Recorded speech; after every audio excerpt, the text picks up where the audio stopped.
어젯밤 꿈을 꾸셨나요? 기억이 나든 안 나든 대부분의 사람은 밤사이 여러 번 꿈을 꿉니다.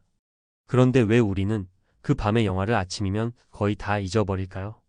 꿈을 떠올리면 제일 먼저 이런 장면들이 튀어나오죠. 누군가에게 쫓기고 어딘가에서 떨어지고 시험장에 앉아 있는데 준비가 하나도 안 돼 있고 거울을 보는데 이빨이 우수수 빠지는 느낌. 이상한 건 나라가 달라도 이런 꿈의 뼈대가 놀랄 만큼 비슷하다는 겁니다. 대체 왜 그럴까요? 그리고 해몽 말입니다. 이빨이 빠지면 집안에 안 좋은 일이 생긴다. 돼지 꿈은 돈이다. 이런 말 한 번쯤 들어보셨죠?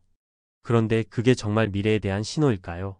아니면 우리가 꿈에 억지로 의미를 덧칠하고 있는 걸까요? 안녕하세요. 익숙하고 당연하게 여기던 일들을 물음표와 함께 풀어 헤쳐보는 채널 왜 그럴까입니다. 구독과 좋아요는 여러분의 우아한 품위와 인격을 표현하는 사랑의 방법입니다. 감사합니다. 오늘은 꿈을 세 가지 렌즈로 보겠습니다. 첫째, 왜 전 세계 사람들이 비슷한 악몽을 꾸는지. 둘째, 해몽은 어디서 시작됐고 왜 이렇게 오래 살아남았는지. 셋째, 뇌과학이 말하는 꿈의 정체와 우리가 꿈을 현실처럼 느끼는 이유입니다. 끝까지 보시면 오늘 밤부터 꿈이 조금 덜 무섭고 조금 더 이해될 겁니다. 먼저 왜 다들 비슷한 꿈을 꾸지? 부터요. 꿈의 소재는 달라요. 어떤 사람은 회사에서, 어떤 사람은 학교에서, 어떤 사람은 지하철에서 쫓깁니다. 누군가는 맹수에게, 누군가는 정체불명의 사람에게요. 그런데 구조는 같습니다. 위협이 다가오고 나는 도망치고 몸이 잘 안 움직이고 숨이 턱 막히죠. 이게 단지 우연일까요? 여기서 많이 언급되는 설명이 하나 있습니다. 꿈을 위협 시뮬레이션으로 보는 관점이에요. 쉽게 말하면 뇌가 잠든 사이에 가상 훈련을 돌린다는 겁니다. 현실에서 위험한 일을 매번 겪어가며 배우면 너무 비싸죠. 실수 한 번이면 끝이니까요. 그래서 뇌는 밤에 안전한 공간을 만들고 그 안에서 위기 상황을 반복 재생하면서 대비 연습을 한다는 해석이 나옵니다. 쫓기는 꿈이 많은 이유도 여기서 설명이 됩니다. 인간에게 가장 오래된 공포 중 하나는 포식자와 추적이었으니까요. 시대가 바뀌면서 맹수는 사라졌지만 뇌가 익숙한 공포의 틀은 여전히 남아있는 거죠. 그래서 오늘날에는 맹수 대신 마감, 평가, 인간관계, 정체불명의 불안이 그 자리를 차지합니다. 그럼 떨어지는 꿈은요? 떨어지는 꿈은 정말 생생하죠.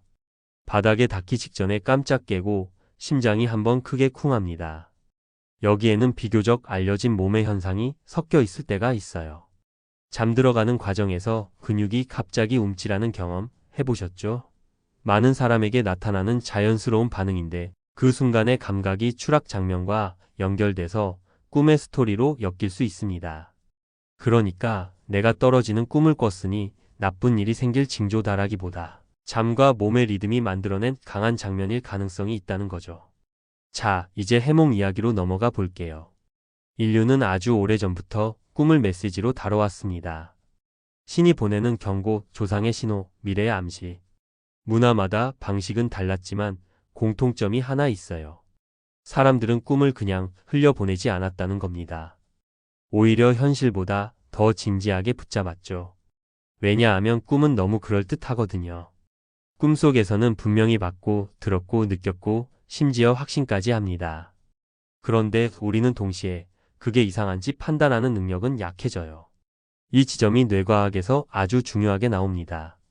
여러 수면 연구에서 반복해서 관찰되는 특징이 있어요. 꿈을 생생하게 만들기 좋은 감각 관련 영역은 비교적 활발해지고 이게 말이 되나? 를 따지는 전두엽 쪽의 현실 점검 기능은 상대적으로 약해진다는 겁니다. 비유하자면 이래요. 영화는 초고화질로 상영 중인데 영화관의 비평가가 잠깐 자리를 비운 상태. 그러니 하늘을 나는 코끼리가 나와도 말도 안 돼가 아니라 그렇구나 하고 넘어가게 됩니다. 여기서 하나 더. 꿈이 왜 이렇게 의미 있어 보이게 느껴질까요? 인간의 뇌는 원래 의미를 찾는 기계입니다. 특히 감정이 강하게 붙은 장면일수록요. 불안, 공포, 그리움, 죄책감, 설렘. 이런 감정은 기억을 진하게 만들고 우리는 지난 기억을 중요한 신호로 착각하기 쉽습니다. 그래서 꿈이 현실 예고편처럼 느껴지는 순간이 생깁니다. 그런데 여기서 반전이 하나 있습니다. 많은 전통적 해몽은 꿈이 바깥의 사건을 예언한다는 방향으로 흘러가죠. 이빨이 빠지면 누가 아프다.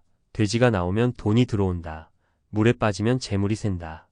그런데 현대 과학의 관점에서 조심스럽게 말하면 꿈이 미래 사건을 정확히 맞힌다는 일관된 근거는 부족합니다. 하지만 꿈이 내 현재 상태를 비추는 거울일 가능성은 큽니다. 이게 진짜로 중요한 포인트예요. 꿈은 수정 구슬이 아니라 체온계에 가깝습니다. 미래를 맞히는 도구가 아니라 지금 내 마음과 몸이 어떤지 알려주는 신호에 더 가깝다는 거죠. 예를 들어볼게요. 시험에 늦는 꿈을 반복적으로 꾸는 사람은 현실에서 평가받는 상황에 대한 압박이 커져 있을 때가 많습니다. 이미 학교를 졸업한 지 한참 됐는데도요. 그건 시험이 진짜 시험이어서가 아니라 시험이 상징하는 감정, 이를테면 준비가 안 됐다, 들킬까 봐 무섭다, 나만 뒤처진다. 같은 감정이 현재에도 살아있기 때문입니다.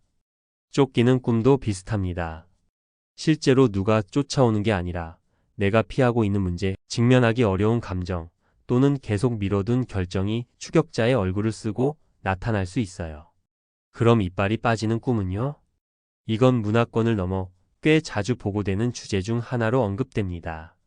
이유는 하나로 딱 잘라 말하기 어렵지만 흔히 연결되는 축이 있어요. 외모와 이미지, 말실수에 대한 두려움, 통제감의 흔들림 또는 몸의 감각입니다. 이를테면 실제로 이를 악무는 습관이 있거나 턱이 뻐근하거나 입 안이 건조한 날에도 그 감각이 꿈의 장면으로 번역될 수 있거든요. 그러니까 이 꿈을 꿨다고 집안에 큰일 난다로 바로 점프하기보다 요즘 내가 뭘 불안해하지? 로 돌아오는 편이 훨씬 현실적입니다. 여기서 한 가지 가장 조심스럽고도 따뜻하게 다뤄야 하는 꿈이 있습니다. 돌아가신 사람을 만나는 꿈. 이 꿈은 많은 사람이 너무 현실 같아서 울면서 깨기도 하고 반대로 마음이 놓였다면서 조용히 숨을 고르기도 합니다. 심리학에서는 이런 꿈이 애도의 과정에서 나타날 수 있다고 봅니다. 낮에는 버거운 감정을 밤에 조금 다른 방식으로 처리하는 거죠. 꿈속에서 작별 인사를 하거나 평소 못했던 말을 하거나 그냥 얼굴만 보고도 마음이 풀리는 경험. 그게 실제로 어떤 사람에게는 회복의 한 조각이 되기도 합니다. 그러니까 이런 꿈을 영험하다, 아니다로만 갈라버리면 정작 중요한 걸 놓칠 수 있어요. 그 꿈이 당신에게 남긴 감정이 무엇이었는지, 위로였는지, 미련이었는지, 죄책감이었는지. 그게 핵심입니다. 자, 이제 마지막 질문으로 돌아가 볼게요. 그럼 꿈은 아무 의미 없나요? 아니요. 의미가 있습니다. 다만 그 의미는 예언이라기보다 상태 보고에 가깝습니다. 오늘부터 딱 두 가지만 해보세요. 하나는 꿈을 맞히려 하지 말고 감정을 기록하는 겁니다. 꿈의 디테일이 아니라 깼을 때 남는 기분, 불안, 답답함, 안도, 그리움.